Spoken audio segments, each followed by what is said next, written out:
untuk transaksi dengan PNABI ya, Oke. karena banyak lawan transaksinya itu dari perwakilan asing gitu ya. Betul. Jadi banyak wajib pajak yang terdaftar di KPP PMB ini yang bertransaksinya lawannya adalah perwakilan negara asing atau badan internasional gitu Mas ya. betul.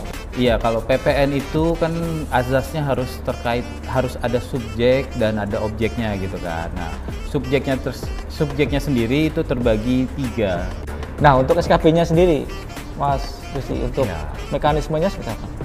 Mereka itu tidak punya NPWP gitu. Oh Nah, iya, tapi betul. di PMK ini diatur lagi tersendiri gitu loh. Jadi diterbitkan yang namanya NIP. Wah.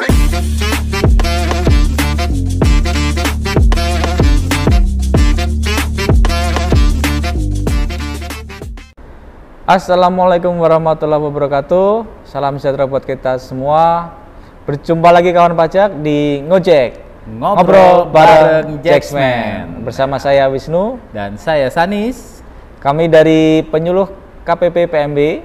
Nah, pada podcast seri hari ini, Mas Sanis, Yap. ya, kita akan membahas mengenai pembebasan PPN dan PPNBM kepada PNABI. PNABI ya. Karena gini, sebelum kita lanjut ya, Mas Sanis ya, Betul. karena banyak pertanyaan melalui chat WA KPPMB ya, Yap. menanyakan melalui chat ini untuk transaksi dengan PNABI ya, karena Oke. banyak lawan transaksinya itu dari perwakilan asing gitu ya. Betul. Jadi banyak wajib pajak yang terdaftar di KPP PMB ini yang bertransaksinya lawannya adalah perwakilan negara asing atau badan internasional gitu Mas ya. Betul. Oke. Jadi Yap. PNABI itu perwakilan negara asing dan badan internasional. Dan badan internasional atau kita singkat dengan PNABI ya kawan pajak ya. Ya. Nah, Mas Gusti, Yap. di di PMK 59 ini ya, Betul. diaturnya ya, tahun 2024, Yap.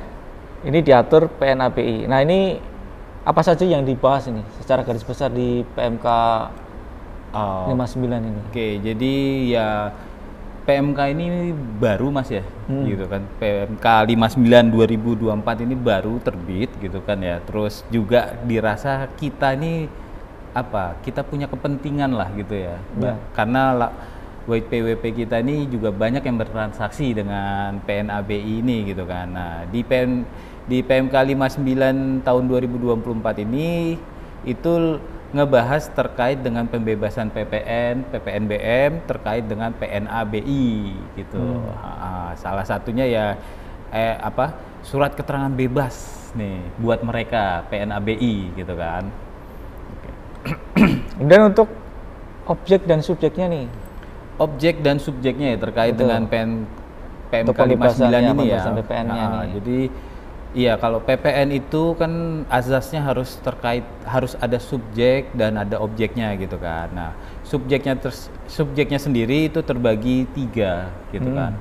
Dimana perwakilan negara asing atau kedutaan besar gitu, juga badan internasional, contohnya WHO gitu kan, atau UNESCO gitu. Nah, itu juga diberikan pembebasan PPN dan satunya lagi itu adalah pejabatnya Mas Wis. pejabatnya juga ya. Terkait pejabat PNA maupun pejabat BI-nya gitu. Jadi subjeknya ada 3, terus objeknya yaitu adalah penyerahan BKP dan penyerahan JKP gitu. Kalau untuk impor BKP yaitu tidak memerlukan SKB kawan pajak gitu. Oh, jadi kalau untuk impor BKP otomatis langsung dikenakan pembebasan ya, Iya. PPN-nya. Tapi kalau selain impor, penyerahan di dalam negeri Yap. perlu SKB. Nah, untuk SKB-nya sendiri, Mas Gusti, untuk Ya. mekanismenya seperti apa? Untuk memperoleh SKB-nya ya? Oke, jadi mekanismenya ini terkait dengan PMK 59 yang terbaru gitu kan. Ini ada perubahan yang mendasar nih Mas Wisnu, karena harus melalui DJP online gitu kan. Nah, di mana sebenarnya kita tahu sendiri PNA atau badan internasional ini adalah bukan subjek pajak nih gitu. Gitu. Jadi mereka itu tidak punya NPWP gitu. Oh, Nah, iya, tapi betul. di PMK ini diatur lagi tersendiri gitu loh. Jadi diterbitkan yang namanya NIP. Oh, harus ada identitas ya. Nomor identitas perpajakan. Itu dipersamakan lah dengan NPWP atau juga kayak judulnya kayak apa? Kayak PMSE, perdagangan Iya. melalui sistem elektronik. Nah, itu kan sama juga diberikan nomor yang sama tuh kayak NPWP buat bisa masuk ke DJP online gitu. Jadi nanti para PNA BI ini itu mekanisme mengajukan pembebasannya itu melalui DJP online gitu kan, di mana dia harus diberikan terlebih dahulu NIP dan nanti mereka mengajukannya via DJP online, Mas Wes. Jadi mereka menginput datanya, mengupload dokumennya itu langsung di DJP online dan langsung terbit hari itu juga. SKP-nya ya, langsung Betul. proses ya. Kalau yang sebelumnya ini kan sebelum PMK 59 2024 ini ya mereka harus mengajukan dulu ke kedutaan besar mengajukan ke Kementerian Luar Negeri atau Kemenseknek gitu. Lalu Kemenseknek menerbitkan rekomendasi dan setelah itu baru mengajukannya ke KPP Badan dan Orang Asing. Prosesnya lebih lama ya. Ya kalau di aturan yang sebelumnya itu KPP Badan Orang Asing itu akan melakukan proses penelitian paling lama 1 bulan harus sudah mengeluarkan SKB atau penolakan SKB-nya. Gitu. Nah, tadi waktu PNABI mengajukan SKB melalui DJP online. Nah, Betul. kan dapat NIP ya, nomor identitas perpajakan. Nah, ini proses permohonannya seperti apa? Apakah ditetapkan seperti apa nih? Oke, jadi di PMK 59 juga mengatur tentang nomor identitas perpajakan gitu kan, di mana DJP menerbitkan secara jabatan gitu. Namun harus ada rekomendasi terlebih dahulu nih dari Kemenseknek atau Kemenlu. Gitu. Oh, perlu rekomendasi juga. Betul. Ya. Nah, jadi rekomendasi itu diteruskan ke Direktorat Jenderal Pajak dan nanti Direktorat Jenderal Pajak memverifikasi dan meneruskan ke KPP Badan dan Orang Asing. Jadi yang menerbitkan NPWP adalah KPP Badan dan Orang Asing. Oh, KPP gitu. Padura ya. Betul. Nah, kemudian nih, Mas Sanis, untuk penerbitan SKB ini kan diterbitkan secara online ya? Betul. Mungkin 1 hari udah selesai. Yap.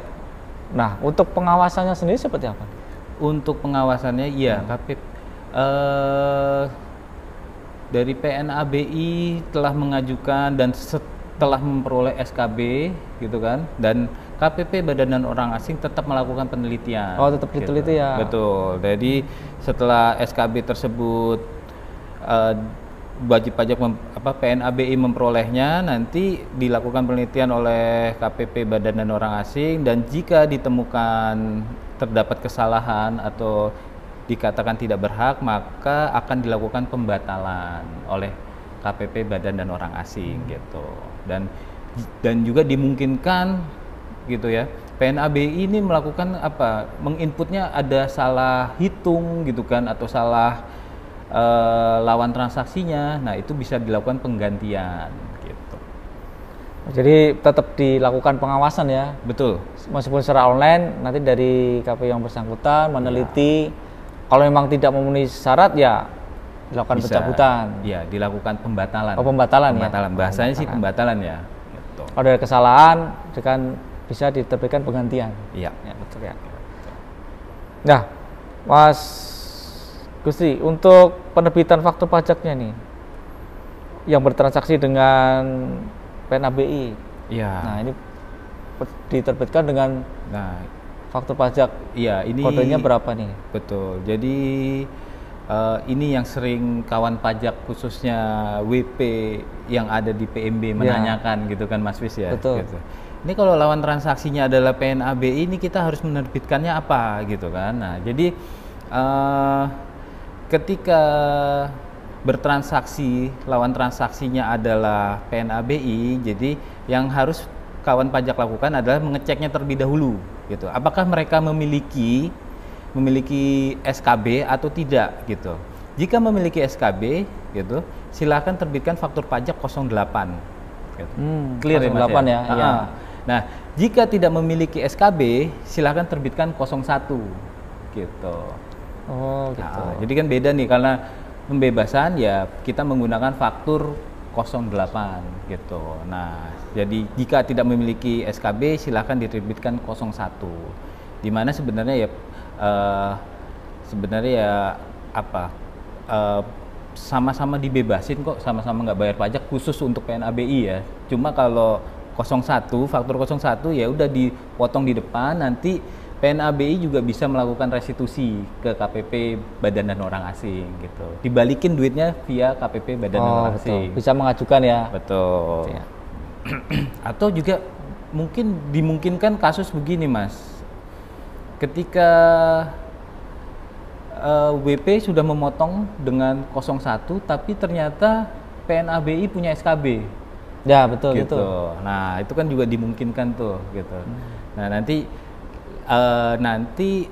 dari PNABI-nya itu bisa mengajukan pengembalian ke KPP Badora gitu. Sama aja lah. Atau gitu. perlu penggantian faktur juga? Penggantian. Oh iya, bisa juga melakukan penggantian faktur gitu. Bisa, jadi ya?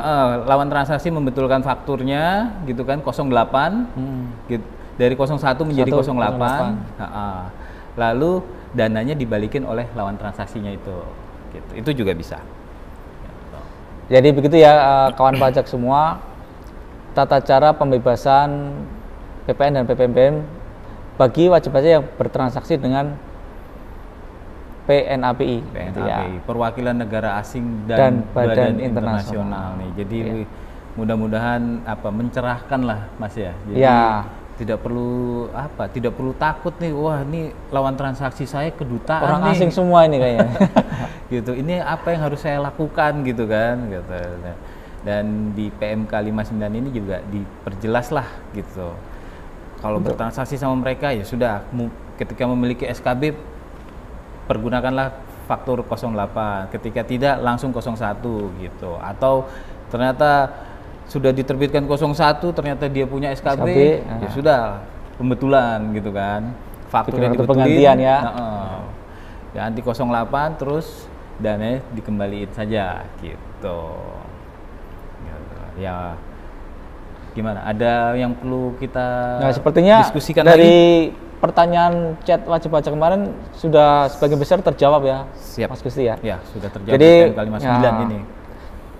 Untuk kawan pajak semua, dengan PMK 59 tahun 2024 ini sudah terjawab ya bagaimana menerbitkan faktur pajak dengan laman transaksi perwakilan negara asing dan juga badan internasional. Jadi diterbitkan dengan faktur pajak nomor dengan kode 08 ya. Kalau jika memang ternyata sudah diterbitkan 01 dan laman transaksi ternyata sudah mempunyai SKB, tinggal dibuatkan faktur pajak pengganti dengan kode 08. Itu ya. Mungkin Mas Aris ada yang mau disampaikan lagi? Oh iya. Tambahannya ini kali ya, untuk badan internasional apa saja sih yang terdaftar gitu kan ya, yang berhak mendapatkan pembebasan ini itu diatur di KMK 550 tahun 2021. Nanti kawan pajak bisa ngecek tuh seperti ada daftarnya ya. Daftarnya itu siapa aja yang dapat. Contohnya UNESCO ya kan gitu. Ya, jadi nanti kawan pajak bisa mengecek di KMK 550 ya tahun 2021. Betul. Baik kawan pajak, sepertinya seluruh informasi terkait pembebasan PPN dan PPNBM di PMK 59 tahun 2024 sudah kami sampaikan. Nah, untuk kawan pajak bagi yang ingin berkonsultasi atau menyampaikan masih memiliki pertanyaan ya terkait PMK 59 ini, bisa chat di nomor WhatsApp KPP PMB di 0815 803 5466 atau melalui telepon di 021 2277 5100 ya. Dan juga jangan lupa untuk menyimak di Instagram KPP PMB di follow IG kita ya. Ya, @pajak PMB, jangan lupa di follow. Nanti akan kami sampaikan juga mengenai informasi apa saja yang terbaru di KPP PMB maupun isu-isu perpajakan. Mungkin ada sosialisasi atau kelas pajak dan juga informasi lainnya. Demikian ya Mas Gusti, cukup ya? Cukup. Baik Baik kawan pajak, demikian untuk seri ngojek kali ini dengan bahasan PMK 59 tahun 2024. Kita berjumpa lagi di sesi berikutnya. Wassalamualaikum warahmatullahi wabarakatuh.